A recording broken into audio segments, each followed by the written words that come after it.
So I've been out in the veg garden and we picked all the carrots. The kids pulled them out, which was awesome. But we have actually left the carrots a little bit long. We've got some great looking carrots, but I believe they were baby carrots and I kind of forgot that they just keep growing and growing. So I've actually got, like, this one is amazing. Not sure if it will be woody or not, but I'm just giving it a little scrub. So just gently to get the dirt off. So you could even, if you have them in the water long enough, you could probably just give them a rub. And then we'll have our carrot like this. Now leave this end on because that will help it store. And then I'm just going to cut off above the top there and then pop them into just a plastic bag. I've seen people do it in plastic bags before, and pop it in the fridge. Now, maybe you put it into a container, depending on what size fridge you have and how you do it, but then we'll just pop it in the fridge, make sure it's tied up, and hopefully that will keep them fresh and going well. Like, this one's perfect. That's the kind of carrot we're really looking for. I don't know, just got a bit busy. This one's actually being eaten, so it's not a good one to store.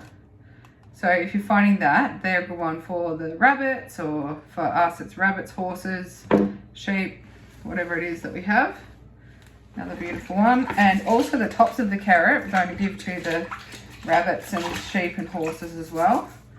So, but I'm just being mindful not to injure the carrot because, as I said, it's really important to keep that end bit on. And the kids were pulling them out. They've actually done a pretty good job because most of the end bits are still on there.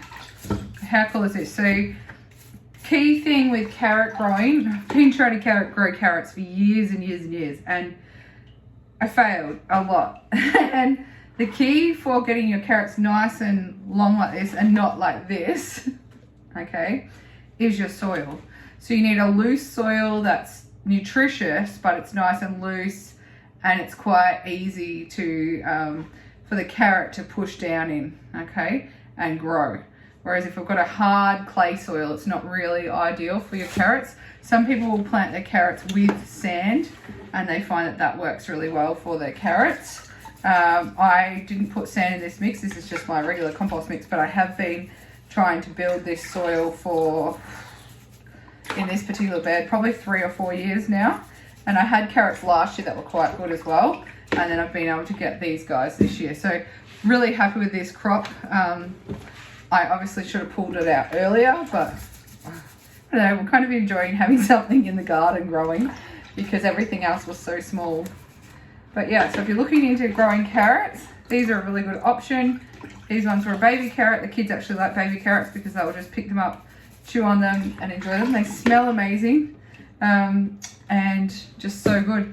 I actually use carrot seed oil for lots of things, medicinal purposes as well. So that's another thing that I use. I'm guessing the tops of the carrots are probably good for you. I probably should have a look at that. We'll just feed ours to our animals this time, but I'm thinking that I could dry them out and you could probably even make a carrot tea if you really wanted to. But my tips with carrots are nice loose soil. Make sure it's got lots of nutrients in there. Look at that. Organic matter needs to be loose and not really hardy so the carrots can work through them. So organic matter is anything that's been alive, kind of, so hay, wood chips, anything like that. And see how you go. But good luck with your carrots. I'm going to keep cleaning and enjoy my carrots.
my garden and I've been weeding all this section here, and then what I'm doing is, if it's not a bindi eye, I'm actually putting the weeds on the garden to aid as a mulch, so then we don't get the weeds back. So I'll start doing this, and as I weed and weed and weed over the next few weeks, we'll end up with a big mulch that's free. So it'll stop the other weeds coming through, hopefully, but it'll also keep the water in, and I'm able to protect those little plants that are popping up. Now I have lost a fair few plants because they just haven't survived, and I knew that would happen.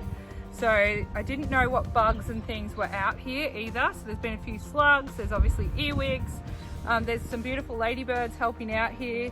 They're doing a great job, but there's lots of ants. But we've had a lot of rain, so it's actually brought out a lot of the bugs and slugs and things. So when you do plant out, just always, oh, there's caterpillars too. Here's one here. Oh, look at that. Green caterpillar. Okay, so when you do actually plant out, always be prepared, one for yourself, one for the bugs and slugs. So I always try and plant double of what I would like to have. I've lost a tomato. Luckily I had extra tomatoes planted, so I've been able to do that, but there's still like a few melons and things that I need to plant. I hadn't planted those yet.